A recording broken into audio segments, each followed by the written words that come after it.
Hey everyone, welcome to Auto Artisan Academy. I'm Michael. I'm going to be showing you how to wrap a bonnet today.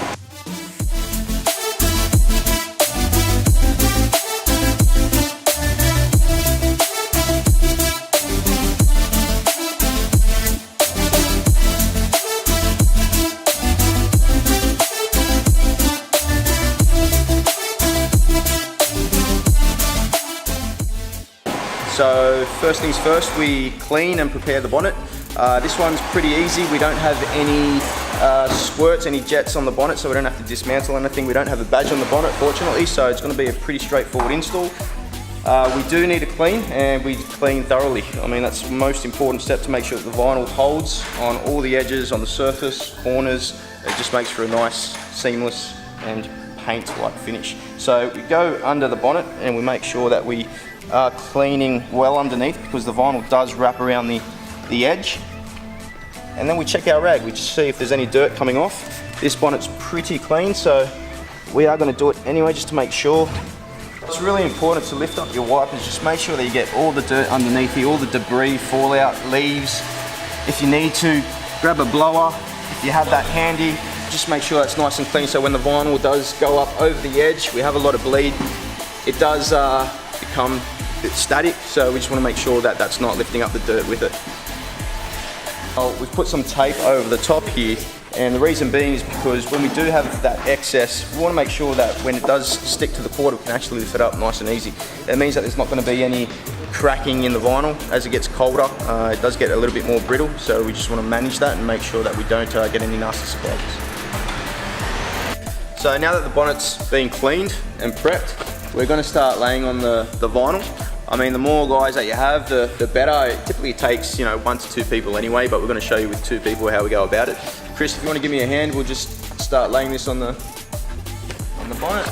2 people, you can pull off the backing paper off the bonnet. 1 person's a little bit of a different technique, which we can show you in another video. And we'll just get that into position.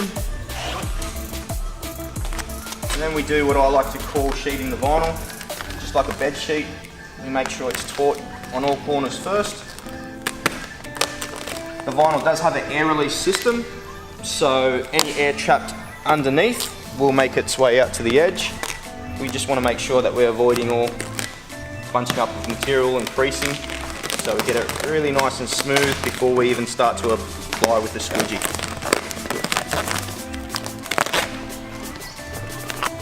You can see right there, it already looks like paint.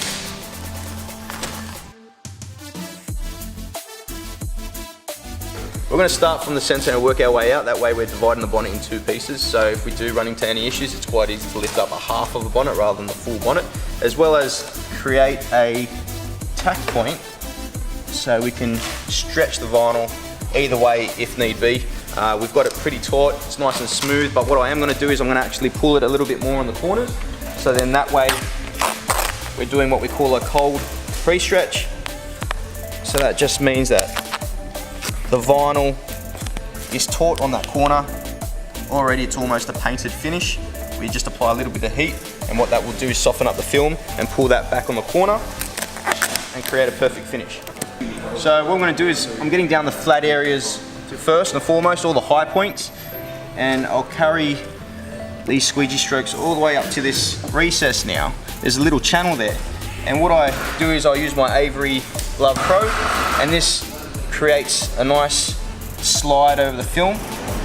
I'm just making sure that I do have a channel for the air to travel across and release either the bottom or the top of the bonnet. For squeegeeing, I'm using a Avery red squeegee. It's a flexible squeegee, so it allows me to follow the contours of the bonnet as well. There are other squeegees in the range. I just prefer this one because it allows me to follow the body lines of the car really, really well. So just nice, even, overlapping strokes, 45 degrees. You can see that the air is always being pushed out towards me.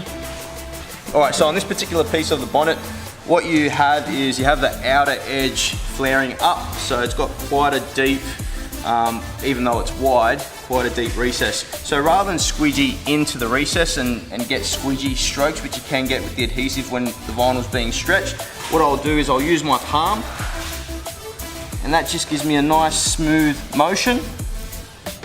And I'm going straight into the recess there.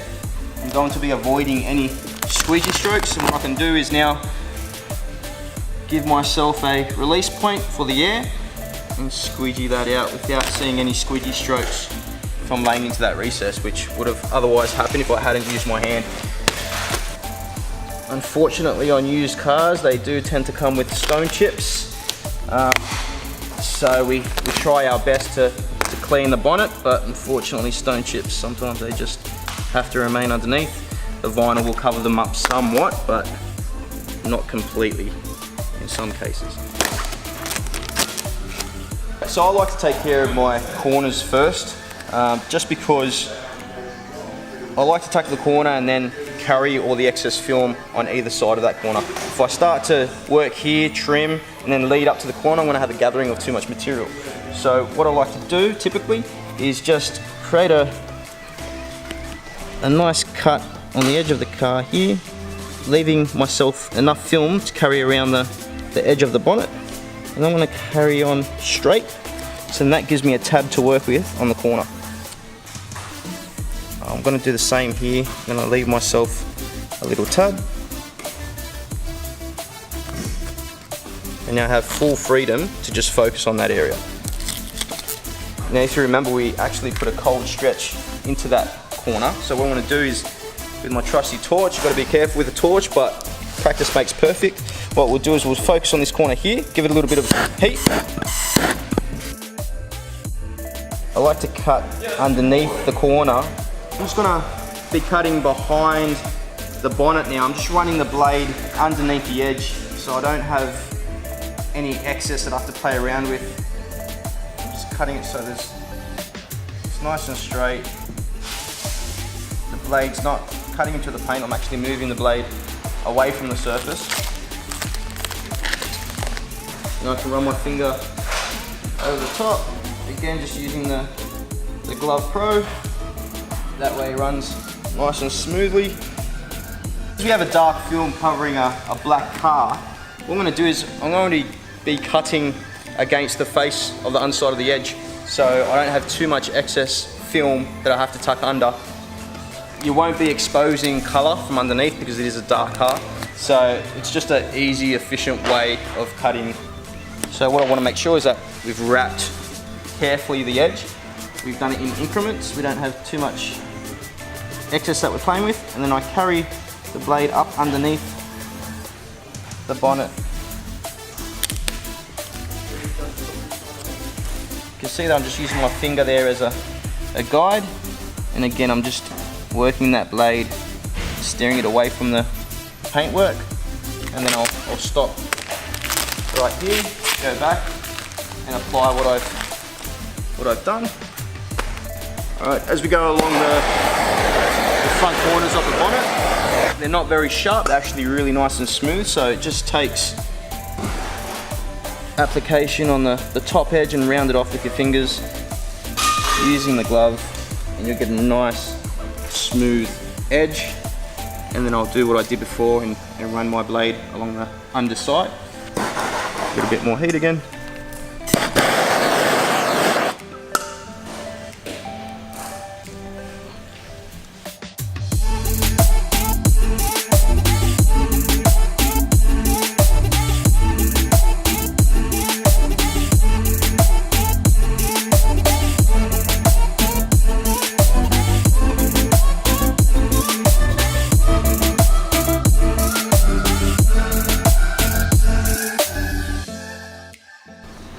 Okay, at the end of application, what we've done is we've gone around all the edges. We've actually heated that up with a heat source, whether it be a heat gun or a torch. It just means it softens up the adhesive, it seals it down, and it's ready to go. We also go over any indentations, any recesses, put some heat over the top of that as well. That's called post-heating. We can talk about that in another video. Vans are really important, and there's a lot of post-heating going on with van recesses, so we can talk about that in the future.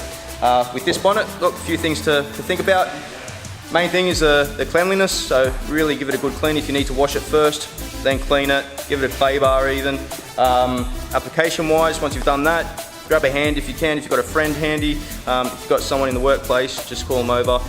2 people, better than 1. And secondly, trimming. I mean, take your time in the trimming. So applications go really, really quick. It's really easy. It's air release film. It's repositionable. You can't go wrong. But trimming is where it counts. You can really tell the difference between a bad job and a good job. Just all in the finer details, the corners, making them look like paint. You know, just a few things to consider depending on the quality of finish that you want. So stay tuned for next time. Like, comment, share, and we'll see you soon.